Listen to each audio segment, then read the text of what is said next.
You are standing on a giant white crust that looks like snow, but it is actually burning salt under a sun that wants to melt your shoes off.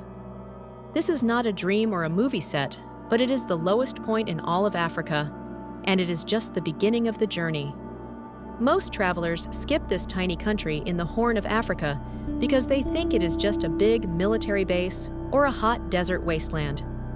They are completely wrong because this place is actually the final frontier for people who want a real adventure without the crowds of tourists. I'm going to show you 20 incredible things you can do in Djibouti that will make you feel like you have traveled to another planet entirely.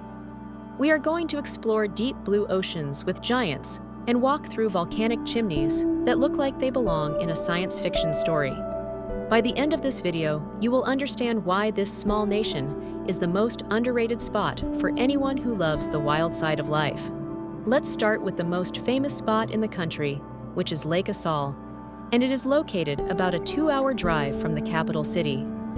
This lake is one of the most extreme places on Earth because it sits 155 meters below the level of the sea. The water here is 10 times saltier than the ocean, which means you will float like a cork the second you step into the emerald green water. You need to be careful though because the salt crystals are very sharp and they can cut your feet if you do not wear thick water shoes. The shoreline is covered in a thick white crust of salt that sparkles in the sun and makes the whole area look like it is covered in ice. It is a strange feeling to be in 40-degree heat while looking at something that looks so much like a frozen winter wonderland. While you are at Lake Assal, you might see something that looks like a scene from a history book, and that is the famous salt caravans. The Afar people have lived in this harsh desert for centuries, and they still harvest salt by hand using nothing but simple tools. They load massive blocks of salt onto long lines of camels and walk for days across the desert to sell them in Ethiopia. Watching these camels march across the white salt flats is a reminder that some parts of the world haven't changed in over 1,000 years. It is a humbling experience to see how hard these men work in the heat while we are just there taking photos with our cameras. If you think the Salt Lake is weird, then you are not ready for Lake Abbe, which is located right on the border with Ethiopia. This place is famous for having hundreds of limestone chimneys that stand up to 50 meters tall, and they look like giant stone fingers. These chimneys are actually vents for steam that comes from deep underground, because this area is where 3 tectonic plates are pulling apart. If the landscape looks familiar to you, it might be because they filmed parts of the original Planet of the Apes movie right here in the mud. You can walk among these stone towers and hear the hissing sound of sulfurous steam escaping from the earth, while the smell of eggs fills the air. To truly experience Lake Abbe, you have to wake up before the sun comes over the horizon to see the steam rising in the cool air. The light turns the chimneys into dark shadows, and the steam glows pink and orange as the sun starts to hit the valley floor. You will see groups of pink flamingos standing in the shallow water near the mud flats, which adds a splash of bright color to the gray stone. It is one of the most beautiful and lonely places I have ever seen, and it makes you realize how powerful the forces of nature really are.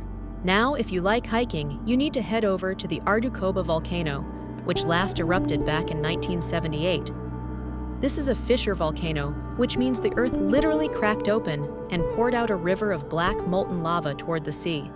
You can hike across the dried lava fields and see the ripples in the rock that look like they were frozen in time just a few decades ago.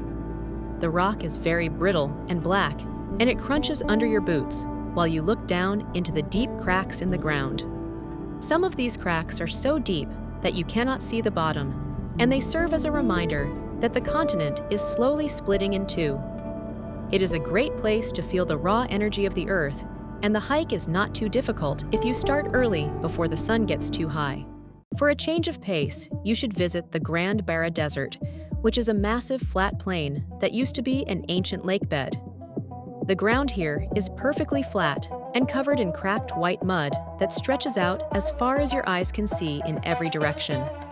It is a popular spot for people who like land sailing, which is basically windsurfing on wheels, because the wind blows very fast across the flats. You can also take a 4x4 vehicle and drive at high speeds across the desert, which feels like being in a professional rally race. The silence out here is almost deafening, and when the wind stops, you can hear your own heartbeat because there is absolutely no noise. But Djibouti isn't just about dry deserts and volcanoes, because it has some of the best water adventures in the entire world. The biggest highlight for most people is swimming with whale sharks in the Gulf of Tadjoura between the months of November and January. Whale sharks are the largest fish in the sea, and they can grow to be the size of a large school bus, but they are very gentle. They come to the warm waters of Djibouti to feed on plankton, and you can jump into the water with just a snorkel and a mask. Being in the water next to a 12-meter-long giant is a life-changing moment that will make you feel very small and very lucky. These animals move with so much grace, and they don't seem to mind that people are swimming a few meters away from them. If you are a scuba diver, then you absolutely have to visit the Seven Brothers Islands, which are also known as the Sawabi Islands. These islands are located in the Bab el-Mandeb Strait, which is the narrow gateway between the Red Sea and the Indian Ocean. Because of the strong currents, the water here is full of nutrients, and that means the coral reefs are incredibly healthy and full of life. You will see huge schools of fish and bright corals that haven't been damaged by too many tourists because so few people come here. It is a wild place to dive because the currents can be very strong, and you might see large sharks or manta rays passing by in the blue. Another incredible spot for water lovers is the Devil's Cauldron, which is also known as Gubat el Karab. This is a deep bay that is almost completely surrounded by tall black mountains, and it is connected to the sea by a very narrow channel. The water here is very dark and deep, and there are local legends about sea monsters living in the depths of the cauldron. You can take a kayak out onto the water and explore the rocky coastline, or look for the two small volcanic islands in the middle of the bay. The contrast between the dark blue water and the black volcanic rock makes this one of the most dramatic landscapes in the country. If you want a more relaxing day on the water, you should take a boat trip to Mucha and Mascali Islands, near the capital city. These islands are surrounded by bright white sand beaches and crystal clear turquoise water that looks like it belongs in the Caribbean. You can spend the day snorkeling in the shallow reefs, or just sitting under a palm tree eating fresh seafood that was caught that morning. It is the perfect place to take a break from the intense heat of the desert and enjoy the sea breeze with a cold drink in your hand. For the more active travelers, Djibouti offers amazing deep-sea fishing opportunities because the waters are teeming with big game fish. You can head out on a boat to catch barracuda or giant trevally, or even sailfish if you are lucky and have enough strength to pull them in. The local fishermen are very skilled, and they can show you the best spots where the big fish like to hide near the underwater drop-offs. If you prefer watching animals rather than catching them, you can go on a whale watching trip to see pilot whales and dolphins. Dolphins are very common in the Gulf of Tadjoura, and they often swim right next to the boats jumping out of the water to show off. It is a great way to see the coastline from a different angle and enjoy the natural beauty of the Red Sea without getting wet. You might be surprised to learn that Djibouti also has a forest because most of the country looks like a dry moonscape. Day Forest National Park is located high up in the Goda Mountains, and it is home to ancient juniper trees that are hundreds of years old. The air up here is much cooler than the coast, and it feels like a different world with green trees and singing birds all around you. It is one of the few places where you can see the Djibouti francolin, which is a rare bird that doesn't live anywhere else on the planet. The hiking trails in the forest are beautiful, and they offer amazing views of the desert plains far below the mountain peaks. While you are in the mountains, you should also visit the Didaloo Wilderness Area, which is great for spotting local wildlife. You might see baboons running across the rocks, or small antelopes called dik-diks hiding in the bushes when they hear you coming. It is a rugged area with steep cliffs and rocky paths, but the peace and quiet of the mountains make the effort of the hike worth it. If you keep exploring the Goda Mountains, you will find the hidden paradise of Bankwale, which is famous for its waterfalls. In the middle of this dry country, there is a lush green valley with gardens of mango trees and cool water falling over the rocks. It is a great place to stop and rest during a long trek, and the local people are very friendly and welcoming to visitors. You can sit by the water and enjoy the sound of the falls while you recharge your energy for the next part of your adventure. One of the best ways to learn about the culture of Djibouti is to spend a night camping with the Afar nomads in the desert. You can stay in a traditional hut called an arya, which is made of woven mats and wooden poles and can be moved easily. At night, the sky is filled with millions of stars because there is no light pollution, and you can sit by the fire listening to stories. The nomads will share their traditional food with you and show you how they live in one of the hottest places on the earth. It is a very simple way of life, but it is full of respect for nature and the traditions of their ancestors that go back generations. For those who love a physical challenge, the basalt cliffs of the interior are perfect for rock climbing and exploring volcanic tubes.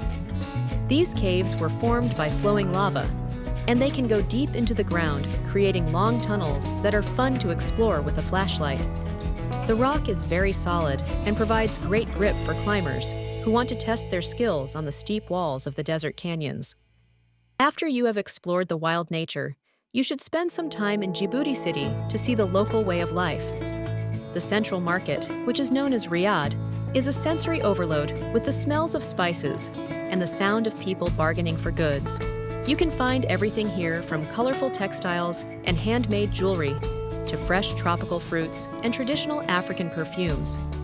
It is a great place to walk around and soak up the atmosphere of a busy African port city that sits at the crossroads of the world. The architecture in the city is a mix of Moorish styles and French colonial buildings, which gives it a very unique look and feel. You can walk through the European quarter and see the old arches and balconies that look like they were plucked from a town in France. Then you can head over to the African quarter, where the streets are narrow and full of life, and local tea shops are on every corner. If you want to see a more historic side of the country, you should take a boat across the bay to the town of Tadjoura.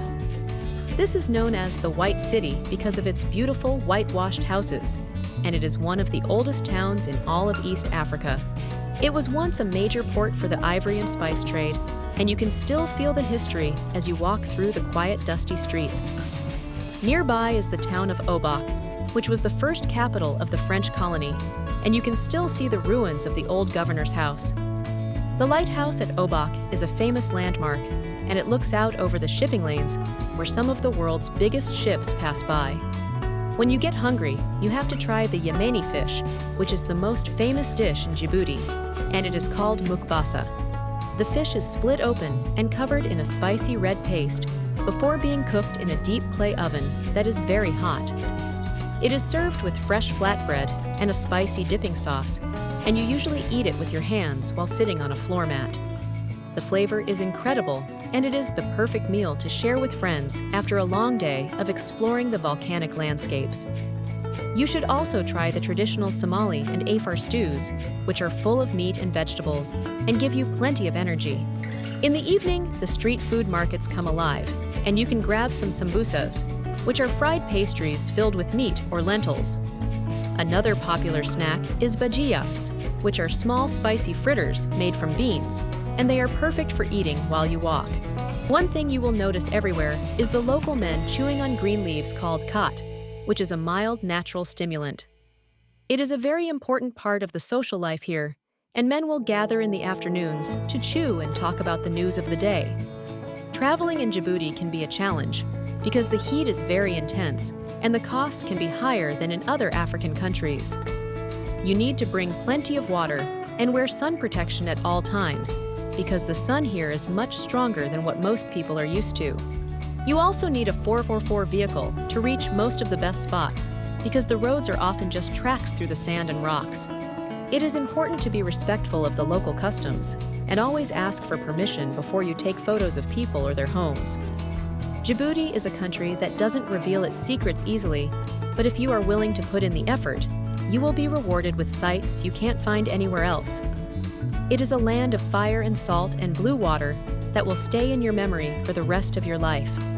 If you want to see another incredible adventure, check out this video of the most remote places on Earth.